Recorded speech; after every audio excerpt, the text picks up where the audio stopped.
Bonsoir, merci de nous retrouver sur France 3 Haute-Alsace. Regardez ce qui vient de sortir, un grand week-end à Mulhouse, un nouveau guide consacré à la ville. Alors bien sûr, dedans il y a les éternelles places de la Réunion, Tour de l'Europe ou encore le musée de l'auto, mais il y a aussi des petites visites très insolites comme celle de Mulhouse, le Manchester français. Et notre périple commence là-bas. Et là-bas, c'est ici, la Cité, une des premières grandes cités ouvrières d'Europe construite au 19e siècle. 1 millier de maisonnettes aux portes de la ville qui n'ont pas pris une ride. Ici, on a même dans les barrières les traces de cette aventure textile, puisque les fleurs de coton arrivaient emballées dans des ballots qui étaient sarclés avec ces sarclages métalliques, et les ouvriers parfois les récupéraient et s'en servaient de clôture pour leur jardin. Et quelques pas plus loin, on ne peut pas la rater, la friche DMC. Jadis poumon de la cité, aujourd'hui vestige de l'âge d'or du textile à Mulhouse. Ici, à l'apogée du site, on a jusqu'à 9000 ouvriers. On est dans l'opposé de ce que l'on fait aujourd'hui. Aujourd'hui, on est plutôt dans des usines qui vont sous-traiter et puis réunir et assembler. Et ici, en fait, on est dans le type d'industrie où on intègre tout. Et de ce passé industriel, Mulhouse retiendra aussi les jardins d'hygiène naturelle.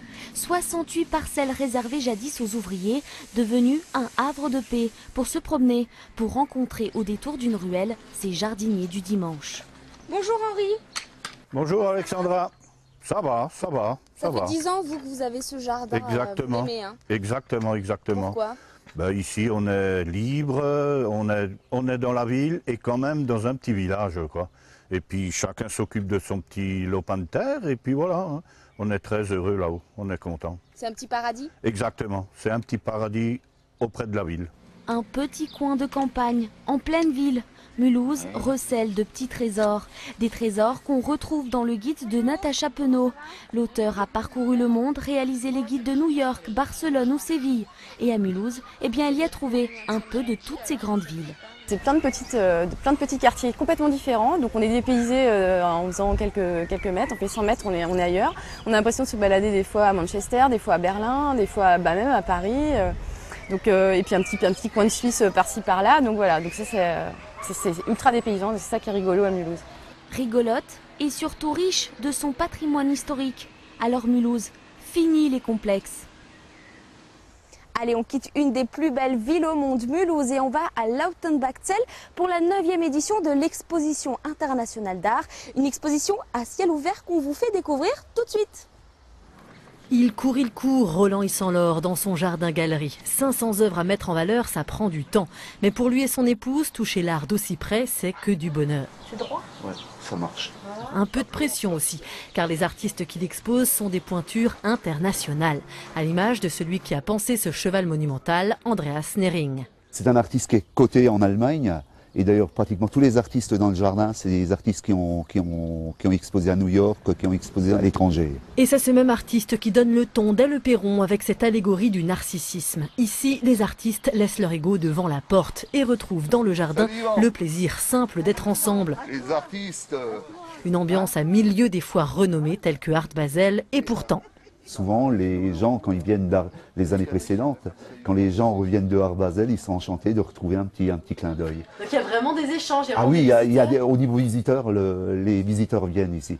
Cette artiste coréenne, justement, expose à Art Basel et ici aussi. Comme quoi, Lautenbachzell ne compte pas pour des prunes dans le vaste monde de l'art. Art Basel et Art Cologne, Art Genève, tout ça c'est très commercial.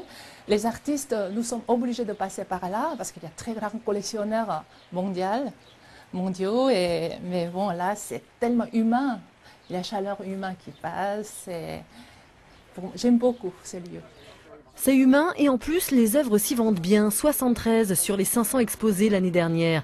De quoi faire pâlir de jalousie les grandes galeries. Des œuvres souvent audacieuses à découvrir jusqu'au 19 août dans ce mignon petit village de montagne qu'est Lautenbachzell. Et pour finir, on va à Zillisheim pour le premier festival de jazz manouche, un festival en hommage à Mito Lefler, décédé il y a plusieurs mois.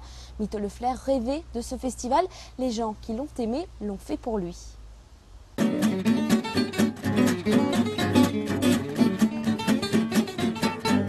Il y a Dorno Lefler, le frère, Flecko et Zaïti, les fils, Colette, l'épouse, et puis la maman. toute la famille de Mito Le Fleur, décédée il y a 7 mois. Pour rendre hommage au célèbre guitariste manouche de Zilisheim, ils organisent ce week-end leur premier festival de jazz manouche. Une façon de faire le deuil et de faire en sorte que le public ne l'oublie pas.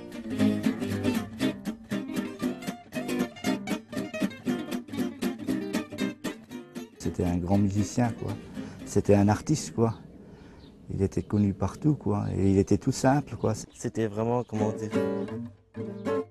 Ce festival, Mito en avait rêvé, pour mettre en valeur une musique qui vient du cœur, le plus bel héritage qu'il ait transmis à ses enfants.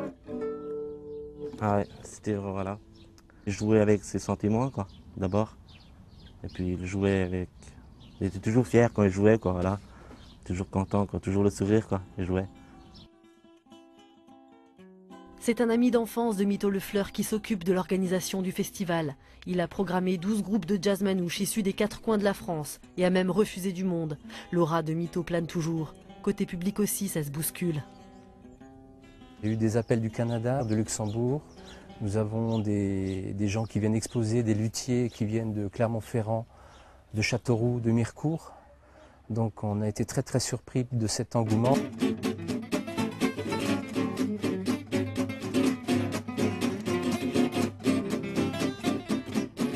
Une musique rare aussi sur les scènes alsaciennes. Rendez-vous dès 16 h samedi à la salle polyvalente de Zilisheim. Quelques guitares, des doigts de fée pour guincher et swinguer jusqu'au bout de la nuit.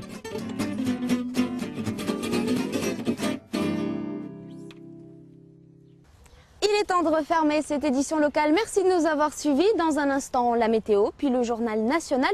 Nous, on se retrouve lundi. Très bon week-end sur France 3 et à lundi.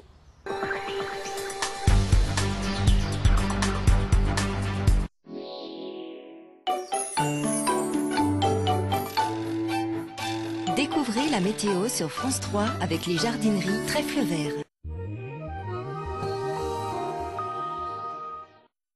Bonsoir, demain matin le ciel est bien dégagé, le soleil est généreux, dans l'après-midi le beau temps se poursuit, les températures maximales sont comprises entre 28 et 30 degrés.